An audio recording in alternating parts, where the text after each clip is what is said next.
ඊයේ බණ ඇහුවද? ब्रह्मजाल सूत्र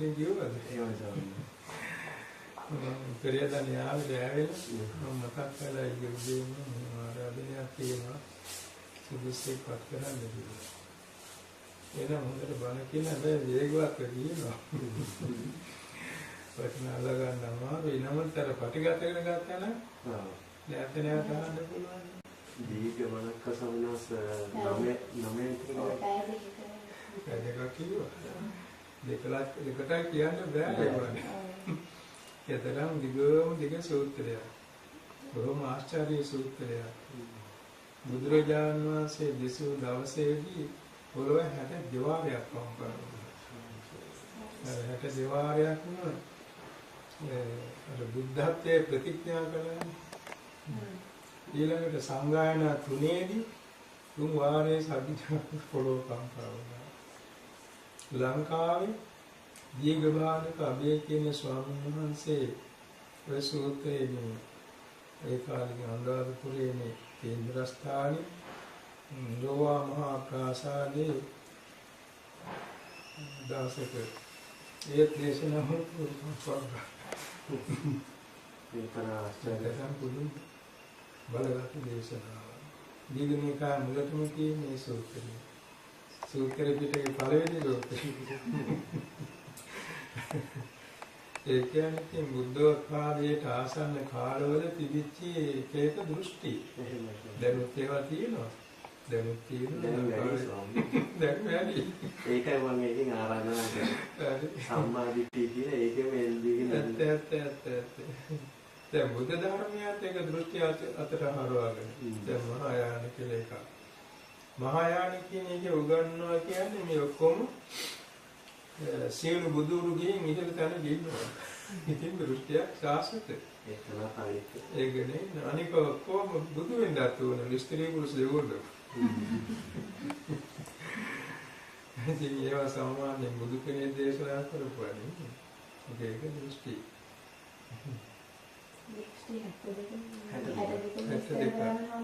නෑ කාලෙම ගණන් වශයෙන් කියන්නේ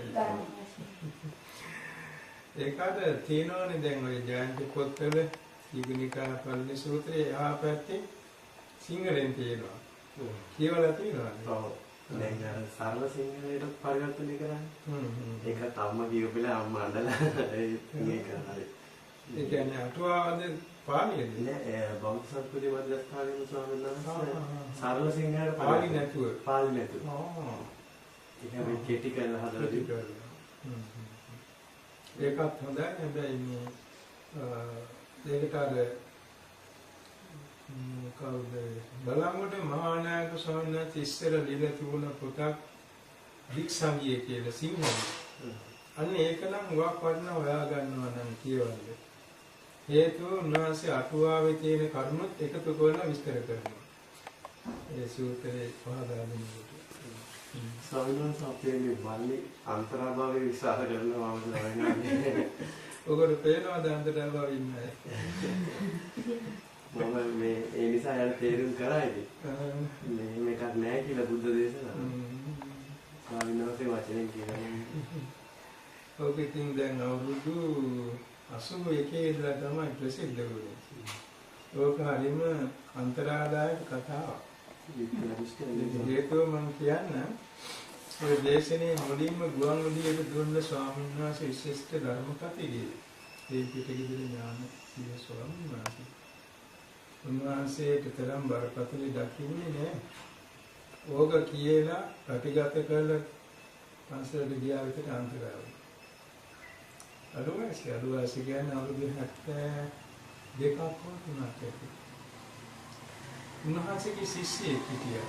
රෝම උදා රෝම ප්‍රසිද්ධ පරිණාදිපති කෙනෙක් මේ අරුණපුරේ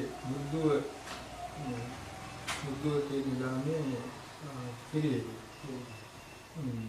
මොකක්ද නම වතුරේගම මතක වෙයි. උන්වහන්සේ මේ අන්තරාභාවය ඇත්තක් කියලා ප්‍රචාරණය කියන අර ස්වාමීන් වහන්සේගේ දේශනාවල් එකතු කරලා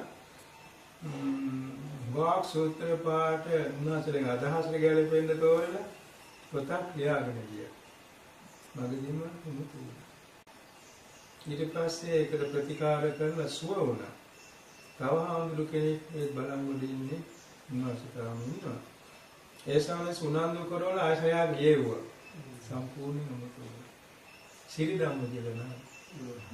ඔතලේගම සිරිධම්ම. පස්සේ 57යි ඉතින් ඉරිනත් අතර දාලා ගමට ගිහින් කුටියක් ආනේ එක එක විකාර කරලා අපවත්. රාජ වත්නා ජීවිතය. මම කියන්නේ ගියේ බුද්ධ ධර්මයේ විකෘති කරාම මෙලොව මුකුත් නෑ. ඒ කියලාම තියෙන අටගතා. අභිධර්මයේ කියන්නේ. ඒක අභිධර්මයේ ආйти කරුණන්නේ. අනික පුංචි මාර්ගය මේක අද ඊයේ ආරම්භ වෙච්ච එක නෙමෙයි. බුද්ධ වර්ෂ බුද්ධ පරිනිර්වාණයෙන් අවුරුදු 218ක් ජීවිතේ ඇති වෙච්ච දෘෂ්ටිය. ඒ කාලේ තේරවාද බුද්ධ ආගමෙන් වෙනස් වූ නිකායවල් 17ක් ඇති වුණා. තේරවාද බුද්ධ ආගමත් එක්ක 18ක්. ඒ 17න් දෙගොල්ල සම්මිතේ කියන අයයි මොකද නම කියනවා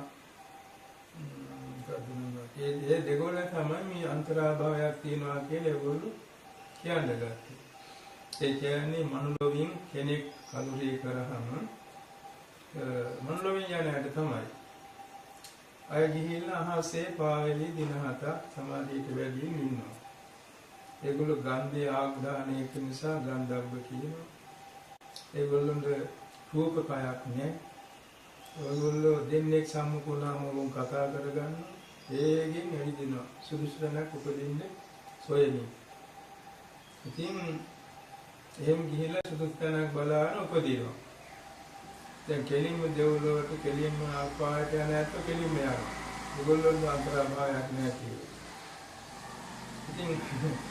ඉතින් මම ඒ කාලේ ඉගෙන ගන්න ගාවා වයසේ මහානගර අවුරුදු 30ක් මගේ උපාධ්‍යයන් වහන්සේ ඉදිරියේ කතාව ඒ තවත් පඬිතුමාණන් කෙනෙක් සාකච්ඡා කරමින් හිටියා. ඒ ස්වාමීන් වහන්සේ ගියාට පස්සේ උපාධ්‍යයන් වහන්සේ මගෙන් අහනවා හරියටම ඔය නම් මොකක්ද හිතන්නේ මේ කතාව ගැන?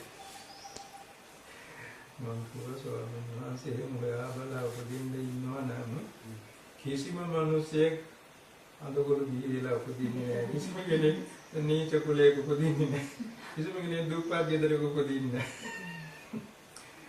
ඉතින් එහෙමනම් කොහොම මේකේ තාලෙ උපදින්නේ මොකද? අන්තරාභාව ඉඳලා එනවා නේද? හොයලා බලනවා. ඉතින් ලොකු ස්වාමීන් වහන්සේ කිව්වා ඔය ටිකවත් මේ අත ගන්නේ නැහැ. ඒ මම ඒ කාලේ ඒ කොටස කියලා කිව්වේ නැහැ. ඊට පස්සේ මම ඒවා කියවනකොට මට තේරුණා සම්පූර්ණයෙන් වැරදි කතාවක්. ඒ ධර්මාසෝගියෝගේ තුන්වෙනි සංගායනාවේදී ඔය ප්‍රශ්න විසඳලා තියෙනවා. මාත්‍යාට පුළුවන් බලන්න දෙන්නම් කියලා බලන්න කතා වස්තු ප්‍රකරණය. ඒ කාණ්ඩ 3ක් තියෙනවා. ඒකේ මැද කොටස මට මතකයි 172 මාතෘකාව දුකෝද ඇති අත්‍ය අන්තරාභවෝ කියන මාතෘකාව. ඒක ලස්සනට විස්තර කරලා තියෙනවා. අත් වශයෙන් මේ පොත්තුම පරිවර්තනයේ කෙරේ ඥානසිංහ හඳුරු. උන්වහන්සේ වගේ දෘෂ්ටිය ලෝකෙට දුන්නේ. ඒ කියන්නේ මහායාන පොත්පත් කියවනවා. මහායාන මත හරියට ගරු කරනවා. ඒ ස්වාමීන් වහන්සේ තාහිතයා තාපුගත හඳු කෙනෙක් මොරුටුවේ ශාසන ගතන කියලා ඒත් අකාලයක් වාසය.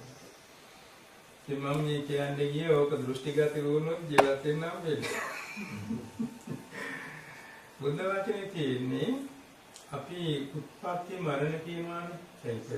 මරණය ඉපදීම මේක දැන් අපි රූප කය තමයි මෙතන නික්ෂේප කරන්නේ.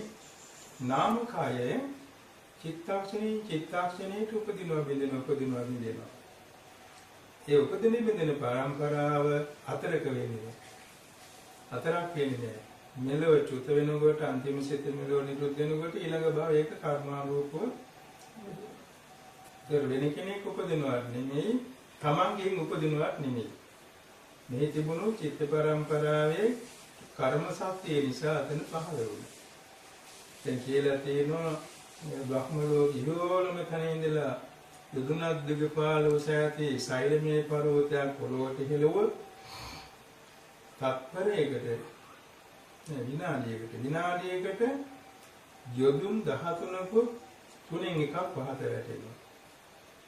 එතකොට පැයකට යොදුන් 800ක් පහත වැටෙනවා. ඒක පොළොවට යනවලු අවුරුදු 4ක මාසෙක දින 27ක්. නමුත් ඒ බඹලෝ එහිදී ඉහළම තැන ඉඳලා චුත වෙන සත්‍යයේ ප්‍රතිසන්දිය එක චිත්තක්ෂණයක් පමණ නැතුව පාල වෙනවා. ඉතින් අන්තරාභව නැන්නේ. ඒකන පොතක් තියෙනවා මොනවද කියන්නේ ඒක නැතුව ඒක මම පොඩි හම්බුනේ අහලා බලන්න. අපේ යවනේට දේශනාවක් කළා විශේෂ ආරාධනයකට. ඒ කාලේ විදිලා 81 මට කියලා බණක් කියුවා අපේ මහත්තයෙක් හිටියා මේ දොස්තර මහත්මයා නෑ විශ්‍රාමික අග්‍රවිශේෂකාර කෙනෙක් හිටියා පාරින්ද රාජසිංහ හොරැල්ලේ බණ කිව්වේ. හොරැල්ලේ කරන බෞද්ධ සමිතිය. එදා මම ඔය ගැන බණ කිව්වා නෙමෙයි. ඒක විශේෂ බණක් කිව්වේ. නිවන් අවශ්‍යයි කුමටද කියලා බණ. ටික බණ. ඒක අහගෙන ඉඳලා මාව මේ මහත් එක්ක කරගෙන ගියා තව තැනකට අපේ කෑගල්ලේ තැනකට අපේ සේනාසනෙට යන්නේ පැය දෙකක්ම ඔය ගැන සාකච්ඡා කළා මම එක්ක වාහනේ පදවන්නේ ඉවර මහත්තයා මම එක කතා කරමින් ගියා. ඉතින් මට කිව්වා මේක ලියලා දෙන්න මේ ප්‍රවෘත්ති. මොකද මේ මහත්තයාගේ අම්මා අභිධර්ම මුගක් කෙනෙක්.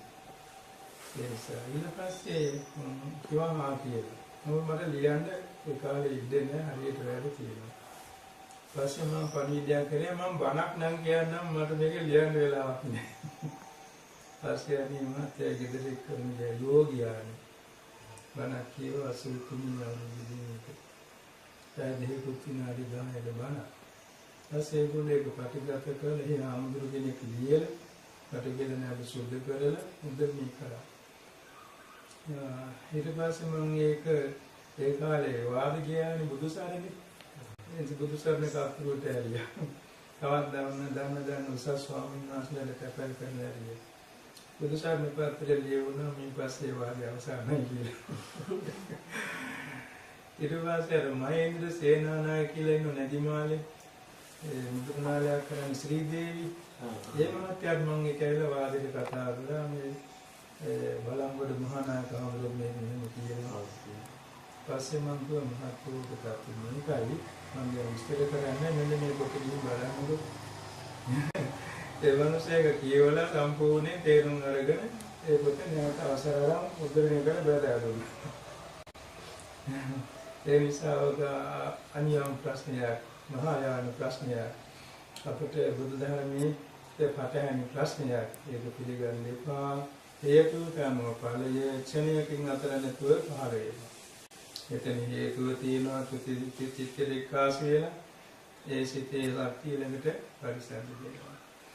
ඒ නිසා අන්තරාභවය කියලා ඉන්නේ යම්කිසි භූතය කියලා උපදිනවා. ඔබ ප්‍රාපිතයි. එහෙම ඉන්නවා. දැන් කොච්චරන්නේ මනුලෙවින් නැගලා යන ඇතන් අය ප්‍රේත ලෝකෙකදී ඒගොල්ලෝ අහසින් යන්න පුළුවන්, කතා කරන්න පුළුවන්. අනුන්ගේ හිත බලන්න පුළුවන්, අනුන් ආවිෂ්ඨ වෙන්න පුළුවන්, අනුන් දෙයෙන් දෙන්න පුළුවන් දේශ බලාගෙන. එහෙම තියෙනවා. ඒක එක්තරා ආත්ම භාවයක්. ඒකත් එක්තරා භාවයක්. ඒක ඇති වෙන්නේ එක්ක සතර පායම් ප්‍රේත පායම තේත. කාම භාවයයි. ඒ නිසා ඒක දිකින් නැත්නම්. දැන් සංගයයලා අපිට නම් අතයි ඉස්සට ගිහින් යනවා. අතමාර දෙවියන් දෙන්න දෙන්න. හොඳයි.